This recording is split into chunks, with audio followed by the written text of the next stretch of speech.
Thank you for listening to Depictions Media Radio.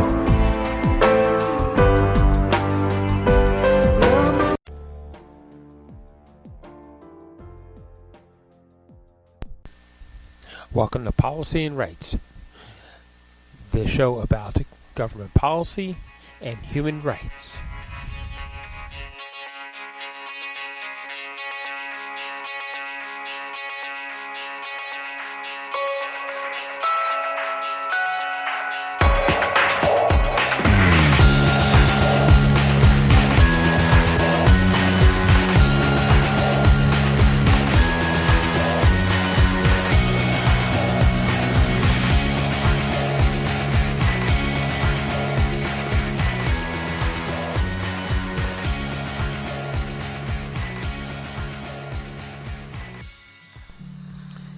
Welcome back to Policy and Rights here on Depictions Media Radio. I'm your host, Michael Clogs. I'm about to have a conversation with a actor and a TV personality that believes that Israel and Palestine really does need to work things out. They need to come to some sort of agreement.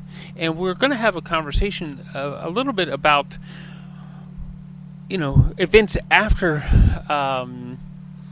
October 7th, 2023, and a little bit of history before that, and a little bit about what we have been told through the years living outside of the area and having somewhat of, Kara has a nearly completely Jewish background, and of course I have a background that has a lot of Judaism in it. And what we've been told about why it's so important for Israel to be able to defend itself, and why that they should be allowed carte blanche to be able to defend themselves because they're surrounded by such hostile people. But the real question is that really true? Kara appeared on Zoom, and she's wearing a t-shirt that represents a dance school. And we're also going to talk about, there's culture in this area, that the children were in school, that there were schools and areas for the kids to play and everything, and how all that has been torn apart, and what is the end to allowing Israel to destroy Gaza to the point that they have. At what point do we say, hey, you've gone too far? And at what point do we say that this is genocide, which is illegal according to all international laws? And of course, now we're looking at uprisings around the world at different university students who are saying, hey, we need to see this start to be handled differently. So why don't we jump into the conversation that I had with Kara about what's going on in Palestine.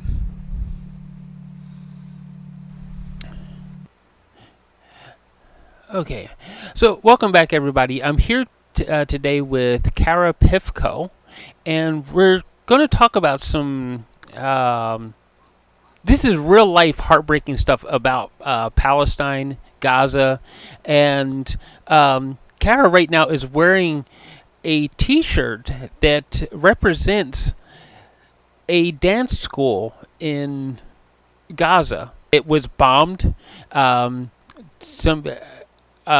get Kara to correct me on this. I believe some of the children were hurt, if not maybe even killed. And why don't we get Kara on the show, and then we'll start talking with her about. So, Kara, what exactly your friends that own the Camp Breakers? Yeah, so it is called Camp Breakers. They're not anybody I know personally. They're not my Okay. direct friends. These are a group of dancers who have become teachers who have been running a school for many years there. And I just discovered them through following what's happening there and saw the joy, the light, the connection that they were bringing to dance students there as a mode of expression. They're discovering their own styles. They're creating their own styles through the pain and the grief of what they're experiencing. So yes, many of the children who were part of their dance school were martyred and killed by Israel, because I'd like to speak freely here. Yes. And they have been digging through the rubble, finding photos and trying to collect bits and pieces to be able to, they now teach again in a slightly swept out, blown open version of their school as well as on the street. And I think what they do is remarkable. So you can go to, on Instagram anyway, at Camp Breakers, Breakerz or Z, to support that school. Yeah. I mean, the region itself is rich with culture. It's like, Mm. it's not.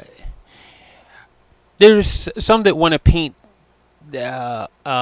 Palestine as just being a bunch of terrorists, but that's not true. There's rich culture. There's people who want to do good in our world that are living there and have been hurt, right? Yeah, for sure. There's so much to go on what you just said. So, listen, let me state, first of all, that I feel like as an advocate, my purpose is to first and foremost bring attention to the voices on the ground. So, I'm purely here to draw attention to those voices on the ground who are actually experiencing and living the horrors of what is happening every day there, to the beauty of the people and what you just said. Specifically, I can draw people's attention to Bisan, Bisan, who is at, perhaps I can send you the link afterwards to Yes. connect. Yeah. We'll Um, put all the links in the notes later on. Yeah. Perfect. But she's a beautiful example. Before October 7th, she was a student of the anthropology of Gaza. And so she was a filmmaker, and she would walk around and take you into the history of this building and this part of the Hmm. culture and that part of the culture, the food, the families. So when the most active recent campaign since October 7th destruction began, it became instead a study of everything that they were losing as they were losing it, and how the culture was adapting in spite of this kind of destruction. Yeah. And the other piece that you said that I'd love to address, that I think is part of the vehicle of colonial control of the narrative, is historically, a land without a people for a people without a land, which is part of the Zionist Hmm. uh, log line, if you will, which I can speak to a little bit because that's part of my personal journey inside this. But it's certainly not a land without people. This Yeah. is this is a beautiful, rich culture, and I think that's part of the good that is coming out of this. If one must seek a silver lining, Hmm. is the world movement of a true moral army, contrary to what Israel calls itself, of the youth movement, the grassroots movements, the unifying of just your whole platform of humanitarian thinking that says this is bonkers. We refuse to sit by and watch as you test chemical weapons on an unarmed civilian population. So I should probably address at some point, the significance of Hamas and what happened Yeah. on October 7th. But I think the long story short of it is, nothing about what's happening started on October 7th. Oh well. Well, and here's the cloud to that is the history starts for for the colonialism, it starts at the end of World War II. Please Yeah. share. So this has been going on for decades. The Hamas isn't it their their breaking point didn't start October 7th. It goes back decades, right? Yeah. So, Yes. um, Yeah. I mean, it was once a beautiful place, you know. And hopefully will be again. It certainly was an incredibly beautiful place, Hmm. and it's tragic to see all of that being bombed on a regular basis. Yeah, The white phosphorus that's being used is a war crime that is just yeah.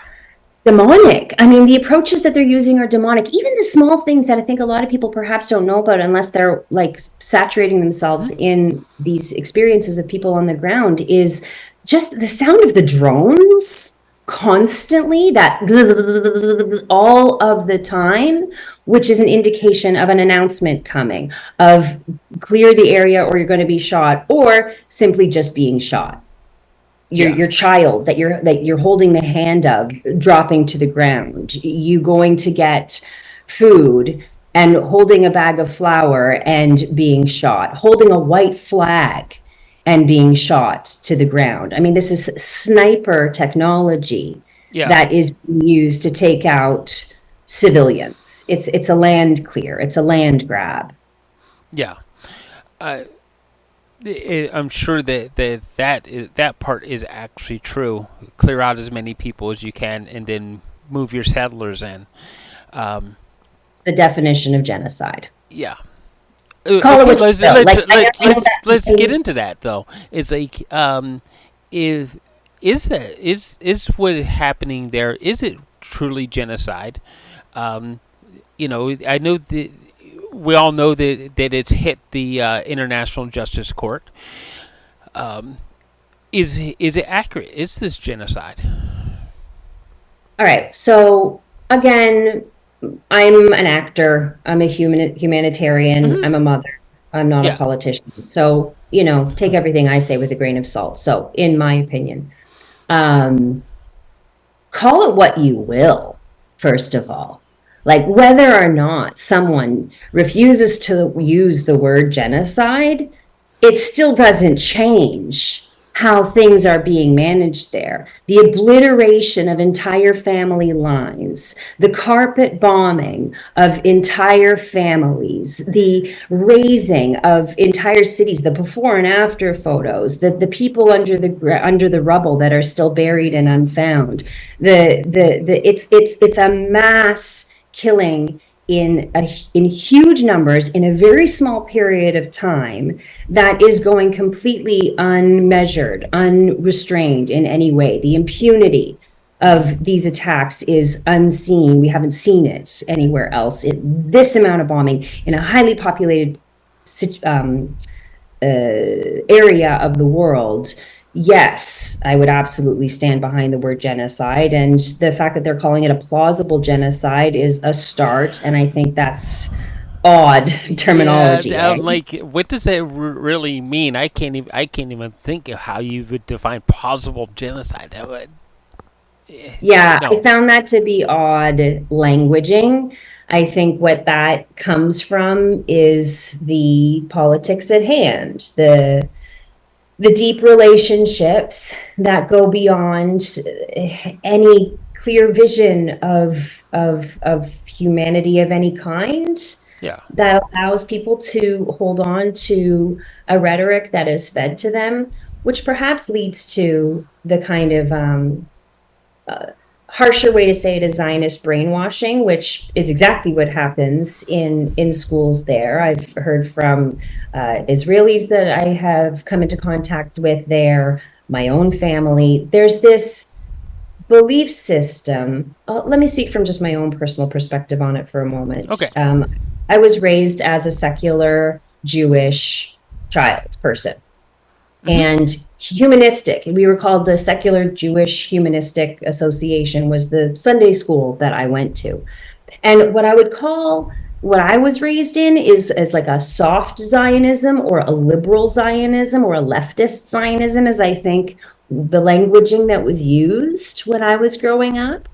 And graduating from high school, I felt a kind of guilt that if I was a good Jewish person, I would go to Israel. I would spend a year there. Like that's what I should be doing, Yes. right? Was Hmm. sort of how I was raised. And much like the very pointed, if not brainwashing, I'm trying to use language that perhaps adds a little bit of understanding of the thought process there of controlling of the narrative Yeah. of what the relationship is to Palestinians for Israelis. That has completely come apart for me now. Long story short, Yeah. I really recommend people watch the movie Israelism. Have you seen that one? No, I actually haven't seen that one. Check it out. I'll have to It's look for that. We'll also place that in the note great. somewhere.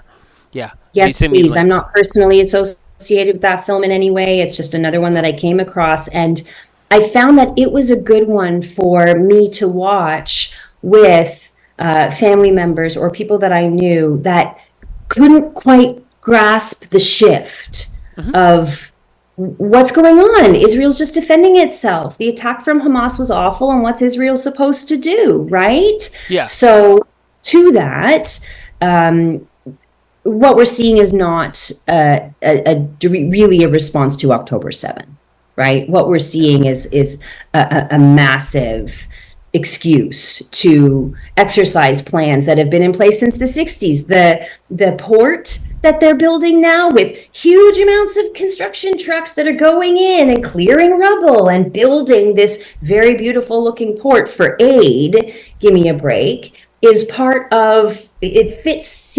miraculously exactly like the plans that show where they're trying to create a second canal Hmm. so can operate more trade through this canal that doesn't exist yet, right? Yeah. So anyway, for people who are still waking up to the shift from colonial thinking to humanitarian thinking, let's call it. Yeah.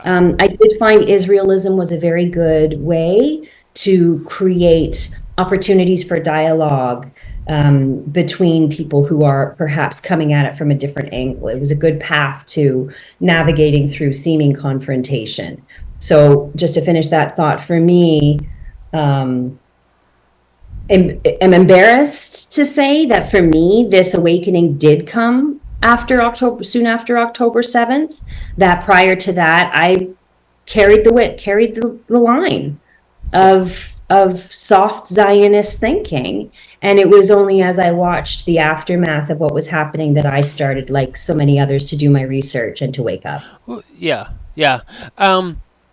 I think my awakening to what to the idea that Israel isn't just simply defending itself and simply trying to take over, um, came a few years ago during the pandemic, when I started listening to the rhetoric that was being put out there by the UN ambassador from Israel versus the Palestinian.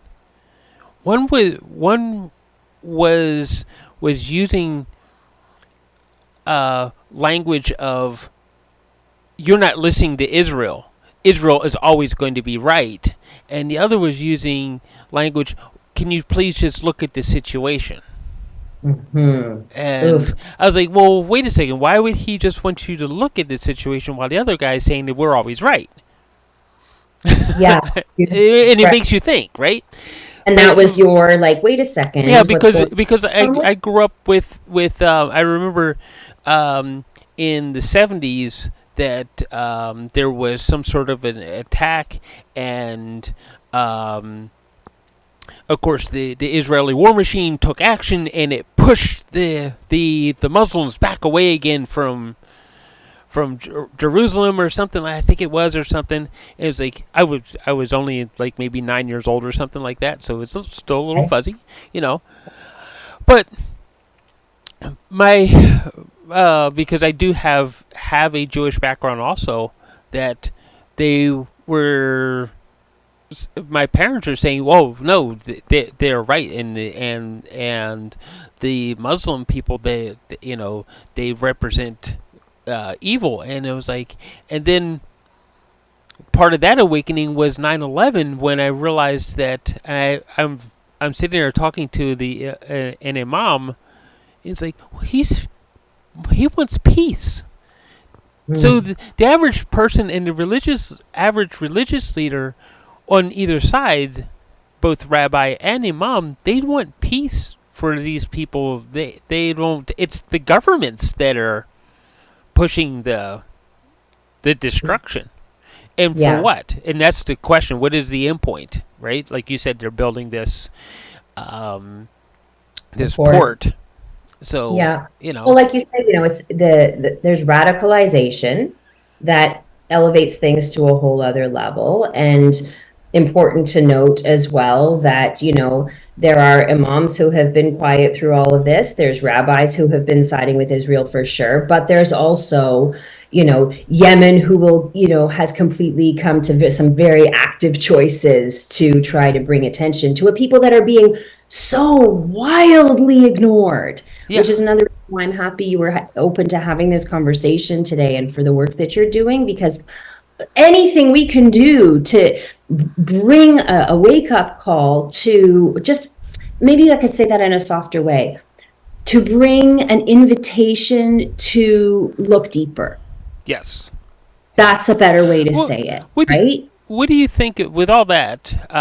What do you think of the sit-ins and the protests? Because now the universities across Europe and Asia are joining in, as well as North America joining in, and what do you think about all that? And then there was violence in Columbia University in New York City. I guess it was 2 days ago. What do you Yeah. think? I think it's indicative of what I hope is, you can look to prophecy for it as well, of that aside, a great change. Yes. Change is coming. Yeah. It's another layer of, talk about a revolution, hold on, may it be finally so that we are coming to, through the use of the connectivity that we have on the internet. One of the reasons why, what's happening in Gaza and the West Bank is so popularized, if you will, is because, you know, we've got our cell phones. Yeah. They're right up there in the horrors of what is occurring. So nobody can say, I had no idea. I didn't know it was so bad. I didn't learn about it until I was in my history class 150 years later. Give me a break. This is like, my kids were off school for Armenian Genocide Day, Mm-hmm. and I'm grateful that that's being recognized. And I'm like, dudes, we've got a live genocide happening right the heck now. So Right. anyway, I think it is, remarkable, beautiful, powerful. I think it is indicative of what is happening in terms of, the youth movement saying no. I refuse to take part. I refuse to turn a blind eye. There's been phases I've been noticing as I've been getting deeper into, what,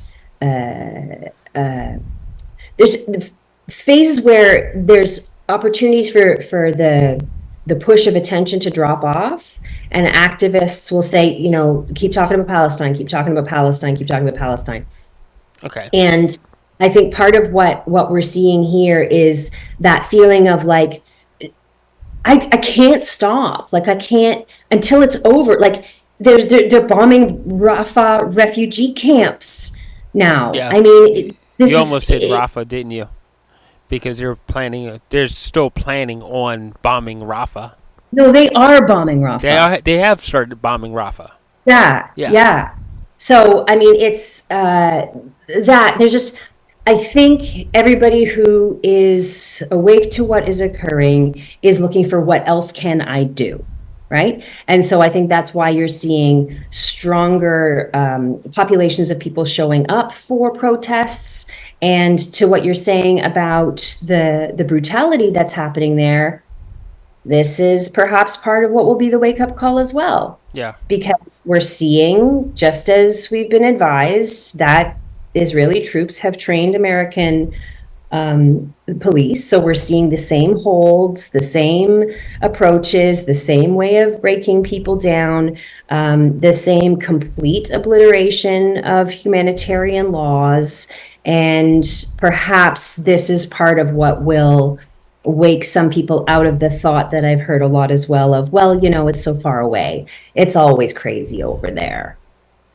Yeah. Well, we could have a whole conversation around the colonialism that exists around the world and including in North America, but Right. I really want to focus on helping these people that on the ground get their home back. Yeah. You know, Yeah. uh, everybody People, deserves that, right? say that again? Everybody deserves a home, a safe home. That's yes, yes, of course. And what they're facing is a hope beyond hope Yeah, that will be possible again. I mean, you see people that are crossing back from the south to the north just to see what's left. And numerous examples of people being shot or bombed or run over by tanks live. I mean, the imagery of what is occurring there. I don't know if everybody's seeing the same things. People are being found murdered with having been bound for long periods of time. They're being shot. Children, like you can see the cables, the rip ties yeah, that are this big because it was around a child's set of of bound risk. wrists. Yeah, It goes on and on. Um, yeah, I forgot what you were saying just before that. but yeah. It's the scene is um, beyond horrendous, and there's been reports from many humanitarian people who have said they just want to be able to go in there and do their work and help the people. Yeah. Um, Well, that so was it about people crossing back to the north yeah, with to get back to their homes. And I did see footage of a boy who found the what was rubble of his house and found his bike under the rubble and was able to pull that out, and he was so happy. I saw another boy who was using one of the umbrellas that came down from the aid boxes and was holding it behind his bicycle, entertaining some of the younger kids, like a big kite behind his bicycle. And kites are a huge thing there. There's yeah, huge kite festivals that happen there. And so as a result of that being part of the youth culture, people are creating kites yeah, out of things that they can. It's the resourcefulness, the adaptations, the unity of family, the desire to share with each other, with animals. There really is a sense, I believe, of the heart of the world is in Palestine. That this is a wake up call for all of us, and that Palestine holds the heart of the world. I do believe and feel that yeah, now. yeah. Well, since we're going to start running out of time soon, so best advice if we wanted to peacefully protest. I don't want to see any more violence, but but peaceful protests. How best advice for how we can do that? Sure. Looking up organizations that are near you. Obviously, who knows who's listening, but Jewish Voices for Peace is a good organization to Hmm. follow. Democracy Now is a good organization to follow. Code Pink does a lot of really interesting activity. They go into Congress. They're at the flotilla. There's that Freedom Flotilla that's trying to make its way out of Turkey to bring aid. Yeah, Code Pink is a really good one to follow. just keep an eye on what Motaz is up to. He's a journalist, if your listeners aren't up on him, who is a Gaza citizen. And his photographic works were so powerful that it really um, Yeah. got the world's attention. And he got out, and he is now making the rounds on various protests, talk shows, to keep the voice alive outside of Gaza. So keep an eye on what he's doing. Call to Action Now is another group, or you can just look up other organizations that are more close to you to take part. In terms of keeping safe, be smart. Yeah. All of these organizations will have, at least the ones that I've been listing, will have guide lists, mandates of how to stay safe, what to do and not do. Listen to the organizers, and follow your own instincts of what's enough for you. I guess I would say also, I think everybody's looking for how to step up whatever it is you're doing. So, with that, whatever you can do is great. I think I believe that do whatever you can. If you can boycott. Yeah. There's an app called No Thanks, which is another one that we could perhaps link to, where you can look up what products are in the participation of funding the very bombs that are melting people on a daily basis. Sorry, it's Yeah. hard to It's a lot, over right? the imagery and the traumas Yeah. of what's occurring on a daily basis. I have Yeah. children, Yeah. I every time we eat, it's on my mind all the time. And perhaps I'll end with another tragic story of what motivates me inside of this. My grandfather escaped the Holocaust Hmm. by being put on a wagon of dead bodies. He was not dead. He was put onto this wagon. And Yeah. that wagon is what began his journey to Canada, Yeah. where my mother, my family, my children all exist because of that. And I saw an image early in the aftermath of October 7th that I saw the of those two things. And so, with all of the other people of a Jewish background that say, not in my name, Yeah. not in my fucking name. Yeah. Yeah. All right. Thank you so much, Kara. It's been wonderful having you. You're right. Not my name. Yeah, So, not in any of our names. no. Ceasefire now, free Yeah. Palestine. Okay. I really want to thank Kara Pifko for appearing on our show. It was a true honor to be able to meet her and to speak with her about the issues and how we need to create a better world for our children. And we even said that we hope that our grandchildren will be born into a world that finds that peace. While that is all great, and hope that we all need to work together to create that world of peace. We can't be complacent about it. We need to be active.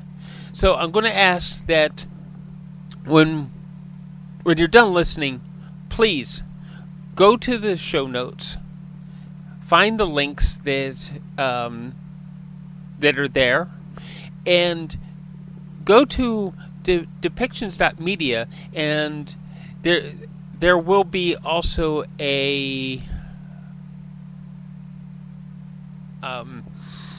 place there where you can click on links to groups that are like-minded in let's find peace, let's find a way to work together, and let's find a way for Palestine and Israel to coexist together and have the people who just the simple people who want to live there be able to live there without having to hear the noises of the drones or bombs, explosions, or any of that. Let there be peace. So, thank you for listening, and we will talk to you next time.